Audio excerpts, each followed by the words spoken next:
ETF index mutual funds నేర్చుకుని stock మార్కెట్లో రాణించాలనుకుంటున్నారా? వెంటనే ఈ నెంబర్కి కాల్ చేయండి.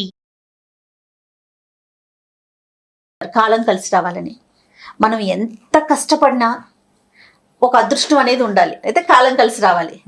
ఎంత కాలం కలిసి వచ్చినా మన కష్టపడే తత్వం ఉండాలి. అదే సహజంగా వింటూ ఉంటాం కదా ఈ మాట. దీనికి సంబంధించి మీ వివరణ కావాలి. అంటే వ్యక్తులు ప్రఖ్యాతులు అవ్వాలంటే విద్య ఒకటి ఉంటే సరిపోదు. వాళ్ళకి టైం కలిసి రావాలి. చాలా విషయాలు తెలిసిన వాళ్ళు. ఉచిత IVF IUI కన్సల్టేషన్, ఉచిత అల్ట్రాసౌండ్ స్కాన్. 49 అంటే సంతానం, 49 అంటే సంతోషం. చాలా గొప్పగా పాడగలిగే వాళ్ళు, చాలా అద్భుతంగా నాట్యం చేసేవాళ్ళు, బోళ్ళంత కవిత్వం చెప్పగలిగే వాళ్ళు. టైం కలిసి వస్తే ముందుకెళ్తారు. అవునండి. టైం కలిసి రాలేదనుకో వీళ్ళ దగ్గర ఏమున్నా ప్రయోజనం లేదు. ఒక్కొక్కసారి ఏమి పెద్దగా రావు వాళ్ళకి, ఏదో వేగ్గా 2 ముక్కలు వస్తాయి. టైం కలిసి వస్తే ముందుకెళ్ళిపోతారు. అవును. ఈ కాలం కలిసి రావటం మీద మనకి చాలా పెద్ద పెద్ద కథలు బోల్డ్ ఉన్నాయి. నా ఫేవరెట్ కథ ఒకటి చెప్తాం. ఓకే. ఇది సినిమా కూడా వచ్చింది. మిడతం భట్లు ఆయన పేరు, ఒక ఆయన జాతకరత్న మిడతం భట్లు అని పద్మనాభం గారు హీరో ఆ కథలో. సినిమా పేరేంటి? సినిమా పేరే జాతకరత్న మిడతం భట్లు. ఓకే. దాని పేరేది? నీకు ఆ పేరు కూడా తెలియదంటే నువ్వు పాత సినిమాలు చూడవు. పాత సినిమాలు చూసే వాళ్ళకి తెలుస్తుంది. చందమామలో వచ్చింది ఈ కథ. ఓకే. తర్వాత ఏమో ఈ మన ఊళ్ళల్లో మన హరిదాస్ ఇవి చెప్తారు కదా, హరికథలు చెప్తారు. హరికథలో కూడా ఒకసారి విన్నాను నేను. తర్వాత ఈ సినిమా చూసినప్పుడు ఒక క్లారిటీ వచ్చింది. దాని మీద కథ మనకి చందమామలో కూడా కనపడింది అనమాట. బాగుంటుంది, ఇంట్రెస్టింగ్ గా, కొంచెం పెద్ద కథ. ఓకే. ముందు వెనకాల ఏం లేవు, కథలోకి డైరెక్ట్గా వెళ్ళిపోదాం. ఒక పల్లెటూరులో ఓ తల్లి కొడుకు ఉండేవాళ్ళట. కుర్రాడు కొంచెం అమాయకుడు, అంటే మెతగ్గా మాట్లాడేవాడు అనమాట. మీకు చూడండి, కొంతమంది తెలివిగా మాట్లాడరు, తెలిస్తే ఏదో ధోరణిగా మాట్లాడతారు. ఈ అబ్బాయికి అలాంటి ధోరణిగా మాట్లాడే తత్వం. ఈ ధోరణిగా మాట్లాడేటప్పుడు పల్లెటూళ్ళల్లో ఏమవుతుందంటే వీళ్ళని తెలివి తక్కువ వాళ్ళుగా పరిగణిస్తారు. అయితే ఏదో కొద్దిగా 4 ముక్కలు చదువుకున్నాడు, కొంచెం సంస్కృతం కాస్త తెలుగు వచ్చు, కానీ ఆ ఊళ్ళో రక్తికి రాలేదు పాపం అతని చదువు. అయితే వాళ్ళ అమ్మ ఏమందంటే, నాయన పట్నం వెళ్ళబోయి ఈ ఊళ్ళో నీకేమీ మనకి భోజనం గడిచే ఉపాయం లేదు, ఇల్లు వాకిలి నేను కనిపెట్టుకుని ఉంటాను, ఏవో గొడ్డు గోదా 1-2 ఆవులు, పాత రోజులు అలా ఉంచుకునేవాళ్ళు కదా, కాయ కసురు కాయించుకునేవాళ్ళు, పెద్దగా ఆహారానికి ఖర్చు అయ్యేది కదా, లివింగ్ స్టైల్ చిన్నవి కదా, ఖర్చులు ఉండేవి కాదు, నీకు కాస్త ఏదైనా కట్టిస్తాను, ఇక్కడ నుంచి వెళ్ళు, పట్టణానికి వెళ్ళి నగరంలో ఏదైనా పని చూసుకో, ఏ రాజాశ్రయమో దొరికితే బాగుంటుంది. అప్పట్లో ఏంటంటే బ్రాహ్మణులకి రాజాశ్రయం కొంత సులువుగా దొరికే రోజులు అవి అని చెప్పారు. చిన్న కుర్రాడు, పెళ్లి కూడా కాలేదు. సరే వాళ్ళ అమ్మంది వెళ్ళమని చెప్పింది. కుర్రాడు ఒప్పుకున్నాడు. అతని పేరు మిడతం భొట్లు, పేరే ఆ పేరు అట్లా పెట్టుకున్నారు.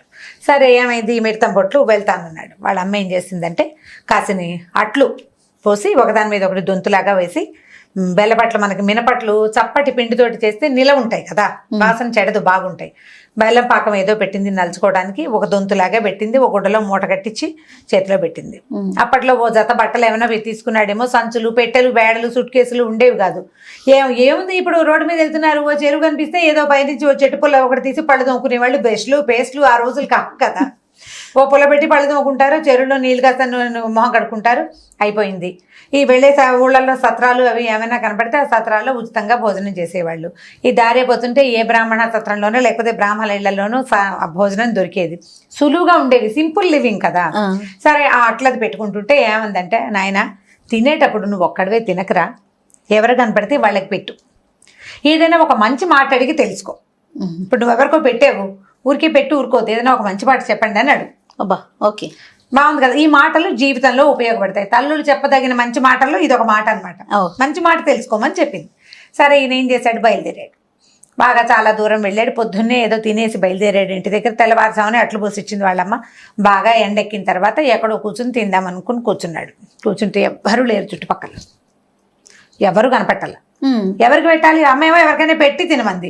వాళ్ళ అమ్మ ఉద్దేశం ఏంటి, ఎవరైనా నీతో పాటు నడిచేవాళ్ళు ఉంటే వాళ్ళకు కూడా పెట్టమని. ఈయన కొంచెం అమాయకుడు కదా, తినేందుకు మనుషుల కోసం వెతుక్కుంటున్నాడు. ఎవ్వరూ కనపడలేదు. ఒక నక్క ఏదో తవ్వుకుంటోంది ఒక చోట తిండి కోసం, దాని దారిన తవ్వుతోంది. ఈయన ఏమన్నాడు, పిలిచాడు, చప్పట్లు కొట్టి, రా నీకు అట్టు పెడతానని అనేసరికల్లా సరే నక్క వచ్చిన దగ్గరికి పిలుస్తున్నాడని ఆ నక్క ఏం చేశాడు, ఒక అట్టు బెల్లం చుక్క రాసి పెట్టాడు. అది అటు తినేసింది. ఈయన తన అట్లు తను భోజనం చేశాడు. మిగిలిన మూట కట్టి, నీకు అట్టు పెట్టాను కదా, ఏదైనా ఒక మంచి మాట చెప్పు అని అడిగాడు. నక్కేమందంటే, బాబు ఏం మంచి మాట చెప్తాను, సరే నక్క వలే తవ్వుతున్నాడు హో అను, ఈ మాట అనుకుంటూ వెళ్ళిన ఆయన నీకు శుభం జరుగుతుంది అని చెప్పింది. నక్క ఏం చేస్తుంది, తవ్వుతుంది బొరియల్లాగా. నేనేం చేస్తున్నానో ఆ పని చెప్పు అని చెప్పింది. జంతువు ఎలా మాట్లాడుతుంది? ఇలాంటి ప్రశ్నలు వేయకండి, పిల్లలు కూడా వేయనివ్వద్దు. నక్కవలే తవ్వుతున్నాడు హో అనమని చెప్పింది. సరే నక్కవలే తవ్వుతున్నాడు హో అని లోపల అనుకుంటూ నడుస్తున్నాడు. వెళ్ళాడు. బాగా మధ్యాహ్నం అయిపోయింది, 3 దాదాపుగా అయిపోయింది. ఆకలి వేయటం మొదలుపెట్టింది. సరే కూర్చుని తిందామని ఒక చోట కూర్చున్నాడు. ఏమీ లేవు. ఎదురుకుంటా పెద్ద పెద్ద తాడి చెట్లు ఉన్నాయి. తాడి చెట్టులోంచి ఒక శబ్దం వినిపించింది. ఏమయ్యా బ్రాహ్మణ, ఒంటరిగా తినేస్తున్నావు, నాకు కూడా పెట్టచ్చు కదా. అదేమిటి, పెడతాను కానీ నువ్వెవరు, నాకు కనబట్టలేదు అంటే, నేను తాడి చెట్టుని, నేను తింటాను, నా కింద ఒక తొర్రను చూసావా, తొర్రలో పెట్టుకోకట్టు, నేను తింటాను అనేసరికి అదేదో అడిగింది కదా అని ఈయన ఏం చేశాడు, 2 అట్లు తను భుజించి ఓ అట్టుకి కాస్త బెల్లపాకం రాసి ఆ తొర్రలో పెట్టాడు. పెట్టి ఏమన్నాడు, నువ్వు అడిగావు నేను పెట్టాను, ఏదైనా ఒక మంచి మాట చెప్పమంటే, తాడి వలే నుంచున్నాడు హో అను, ఈ మాటను గుణించుకుంటూ వెళ్ళు, నీకు మంచి జరుగుతుంది ఆయన, నువ్వు ఎంత గొప్పవాడివి, చెట్లకు ఆహారం పెట్టడానికి సిద్ధపడేంత మంచివాడివి, నీకు మంచే జరుగుతుందని చెప్పింది. బాగా చీకటి పడిపోయాక ఏమైంది, ఒక లేడీ కనపడింది ఇతనికి. ఆ లేడీకి కూడా ఒక అట్టు ముక్క పెట్టాడు. పెడితే లేడీ ఏం చెప్పింది, మంచి మాట, లేడీ వల్లే పరిగెడుతున్నాడు హో అను, ఈ వాక్యాలు 3 మననం చేసుకో అని చెప్పింది. నువ్వు ఆల్రెడీ 2 విన్నానన్నావు కదా, ఇది 3వ మంచి వాక్యం, ఈ 3 మంచి వాక్యాలు మననం చేసుకోమంది. ఇతను ఒక ఊళ్ళోకి ప్రవేశించాడు. ఈ అడవి దాటిపోయాడు. ఊళ్ళోకి వెళ్తే సరే ఎవరింట్లోనా భోజనం దొరుకుతుందేమో అని అట్లా చూశాడు. సరే ఏమైంది, ఒక పూటకోళ్ళమ్మ ఎవరో కనపడింది. కనపడితే ఆవిడేమందంటే, అన్నం పెట్టలేను నాయన, కావాలంటే ఇక్కడ పడుకో, తెల్లవారుజామున లేచి వెళ్దు కానీ మా ఇంట్లో అన్నం సున్నం ఏం లేదంటే, అట్లు ఉన్నాయి కదా. ఆఖరి అటు ముక్క తినేశాడు, పడుకున్నాడు. పడుకున్నాక బాగా కొంచెం నిద్ర పెట్టిన తర్వాత ఏమైంది, తెల్లవారుజామున 3కో 4కో మెలకు వచ్చింది. నిన్న 3 మంచి వాక్యాలు విన్నాను, ఈ వాక్యాలు మననం చేసుకోపోతే మర్చిపోతానేమోనని గట్టిగా గొంతు పెంచేమన్నాడు. నక్కవలే తవ్వుతున్నాడు హో అని అరిచాడు. అరిచేసరికల్లా సరిగ్గా ఆ టైంకి ఏమైంది, ఈ ఎక్కడైతే ఇతను పూటకోళ్ళమ్మ వాకిట్లో పడుకున్నాడో దానికి కొంచెం అవతలగా ఉన్న ఒక పెద్ద శ్రేష్ఠి గారింటికి ఒక దొంగ కన్నం కొడుతున్నాడు బయట. ఓహో, వీడమ్మో ఎవరో చూశారు నన్ను, అందుకనే నేను తవ్వుతున్నానని అరుస్తున్నాడు అనుకుని తవ్వకుండా ఆగాడు వాడు. ఈయన 2 సార్లు 3 సార్లు తవ్వుతున్నాడు హో అని అరిచి తర్వాత 2వ వాక్యం గుర్తు చేసుకుంటున్నాడు. వీడేం చేశాడు, తవ్వడం మానేసి గుంపం పక్క పెట్టాడు, బిగుసుకుపోయి నుంచున్నాడు గోడకు అనుకుని. ఈయన తాడి వలే నుంచున్నాడు హో అని మళ్ళీ 3 సార్లు వచ్చాడు. ఊరినాయన ఈయన చూసేశాడు, అయ్యవారు ఎవరో, ఈ వస్తున్న వాయిస్ ఎవరిది, బ్రాహ్మడి గొంతు తెలుస్తుంది. ఎందుకంటే వీళ్ళది మంత్రాలు చదవటం వల్ల ఒక డిఫరెంట్ స్లాంగ్ ఉంటుంది. ఎవరో బాపనయ్యే నన్ను చూశాడు, అయ్యవారు పిలుస్తున్నాడు అనుకుని వాడు బిగుసుకుపోయి నుంచున్నాడు. 3 సార్లు అయిన తర్వాత వాడికి ఏమనిపించింది, ఇక్కడే నుంచుంటే వచ్చి పట్టుకుంటాడేమోనని పరిగెత్తాడు. ఓకే, ఈయన లేడి వలే పరిగెడుతున్నాడు హో అని గట్టిగా అరిచాడు. అరిచేసరికి ఈ 3 సార్లు అయ్యే లోపల ఈ పరిగెడుతున్న వాడు ఏమైంది, ఈ దారిలో ఒక దారి వైపుకు పరిగెడుతుంటే వాకిళ్లలో పడుకుంటారు కదా కొంతమంది పెద్దవాళ్ళు, ఒక ముసలాయన పడుకుని కర్ర కొంచెం పక్కకు పెట్టాడు. ఆయన పోటీ వేసుకునే కర్ర, నడిచే కర్రలు, తాటించుకునే కర్రలు ఉంటాయి కదా, పొడుగాటి చేతి కర్ర, ఆ కర్రకి కాలు తగిలి పడ్డం ఎలా పడ్డాడు, ఈ మంచం నుంచి అవతల మంచం మీదకి పడ్డాడు. మీద పడేసరికి పట్టేసుకున్నారు, ఎవరో మీద పడుతున్నారని. అందరూ ఏవో చిన్న చిన్న దీపాల అంతర్లు ఇళ్లలోంచి వచ్చినాయి, పరిగెత్తుకుంటూ పట్టుకున్నారు వాడిని. పట్టుకుని ఏంట్రా ఏరా సంగతి అంటే, వాడు దొంగని అదని తెలిసి వాడిని పట్టేసుకున్నారు. ఎక్కడ ఎవరు ఏంటంటే, వాడు గజ దొంగ, ఆ ఊళ్ళో ఎన్ని దొంగతనాలు చేశాడు. ఓకే, వీడికి ఎట్లా పట్టుపడ్డాడు అంటే, మాకు తెలియదు, ఎవరో అరిచారండి, ఎవరో అరుస్తున్నారు, ఈ వీడొచ్చి మా మీద పడ్డాడు అనేసరికి వాడినే 2 తీతలు తీస్తే వాడేమనంటే, అయ్యవారు ఎవరో నన్ను చూశాడండి, నేను నక్కలాగా తవ్వుతున్నానని, తాడిలాగా నుంచున్నానని, లేడ్లాగా పరిగెడుతున్నానని అరిచాడు. అరిచేసరికల్లా భయానికి నేను పరిగెత్తాను అని చెప్పాడు. చెప్పేసరికల్లా అరిచిన అయ్యవారు ఎవరు, అసలు ఏ అయ్యవారు ఈ సందులోకి వచ్చాడు వీధిలోకి చూసుకున్నారు.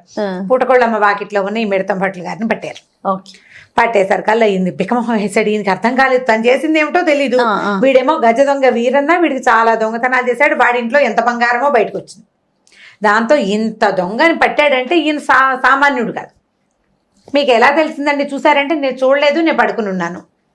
నువ్వు పడుకునున్న వాడికి నీకు ఎలా కనపడింది అంటే, కనపడలేదు, నాకు కనపడడం కాదు, పొద్దున నక్క చెప్పింది, మధ్యాహ్నం తాడి చెప్పింది, సాయంత్రం లేడి చెప్పింది అంటే అందరికీ నవ్వు వచ్చింది. నమ్మరు కదా, నక్కలు తాళ్ళు లేళ్ళు ఎందుకు చెప్తాయండి. బహుశా ఈయనకి ఆ రూపంలో జాతకం ఏదో తెలుసు, ఈయనకి జాతక దేవతే, బహుశా జ్యోతిష్య దేవత ఇలా వినపడుతోంది, ఇలా తెలిసిందని అనుకున్నారు. అనుకుని రాజుగారి ముందు ప్రవేశపెట్టారు. ఈ అయ్యవారి వల్లే ఈ దొంగని పట్టుకున్నాము అని. అక్కడి నుంచి ఏమంటే మీకు జ్యోతిష్యం తెలుసా అంటే, అవునన్నాలో కాదని, నాకేమి రాదు అంటే ఏం బాగుంటుందో బాగుండదు, నిలువుగా అడ్డంగా ఊపెడతాను, ఎస్ అని లేదు, నో అని లేదు. అయితే ఏమైంది, ఆయన ఏం చేశాడు, టక్ మన ఇలా అని, నా చేతిలో ఏముందో చెప్పండి అయ్యవారు, మీకు జ్యోతిష్యం తెలుసు కదా అన్నాడు. ఏం చెప్తారు, నీ చేతిలో ఏముందో నాకేం తెలుస్తుంది. ఆయన తెల్లబోయి వీడని దొరికేవరా మిడతం భట్లు అన్నట్టు పైకి ఆయనకి స్వాగతంగా మాట్లాడుకునే అలవాటు. అనగానే వెంటనే రాజుగారు, అయ్య బాబోయ్ మీకు ఎంత తెలుసు అంటే మిడతేనండి ఎగురుతుంటే పట్టుకున్నాను. చేయి తీసేసరికి చిన్న మిడత ఎగురుకుంటూ పోయిందనమాట. నేను మిడతనే పట్టుకున్నాను, మీరు ఎంత బాగా తెలిసింది. రాజుగారేమో సింహాసనం మీద పైన కూర్చుంటాడు, మిడతం పొట్టు రాజస్థానంలో మధ్యలో నుంచున్నాడు. అంత దూరంగా ఉన్నవాడికి ఈగలు చిన్న చిన్న మిడతలు ఎగిరేవి కనపడవు కదా. మనకు చూడండి దోమ మనకు ఎలా కనపడుతుంది, ఇక్కడ కనిపిస్తుంది, అక్కడికి వెళ్ళేసరికి మనకు కనపడదు. సో మిడత ఆయనకి కనపడే అవకాశం లేదు. ఈయన ఖచ్చితంగా ఈయనకి జ్యోతిష్యం వచ్చు, ఇట్లా ఊహించేసి చెప్పేస్తాడు. లోపల ఇట్లా స్పార్క్, జ్యోతిష్యం ఈయనకి స్పార్కిల్ గా ఉందని చెప్పేసి ఆయన పట్టేసుకున్నారు. మీరు మా ఆస్థానంలో ఉండండి అని బతిమలాడేసరికి సరే ఆ పూట ఉంచుకున్నారు. ఈయన టైంకి మర్నాడో 3వ రోజు రాణిగారి వజ్రాల హారం పోయింది. పోయేసరికల్లా ఇప్పుడు తీసిన వాళ్ళు ఎవరో చెప్పమంటారు. ఈయన ప్రశ్న వేయండి అంటారు. ప్రశ్నకి మామూలుగా ఇప్పుడు నా వజ్రాల హారం పోయింది అని ఒక జ్యోతిషం ఆయన దగ్గరికి వెళ్ళి అడిగాను అనుకో, నేను వచ్చిన కాలాన్ని బట్టి ఆయన ప్రశ్న వేసి ప్రశ్నకి జ్యోతిష్యం చెప్తారనమాట. ప్రశ్న కాలాన్ని గుణిస్తారు.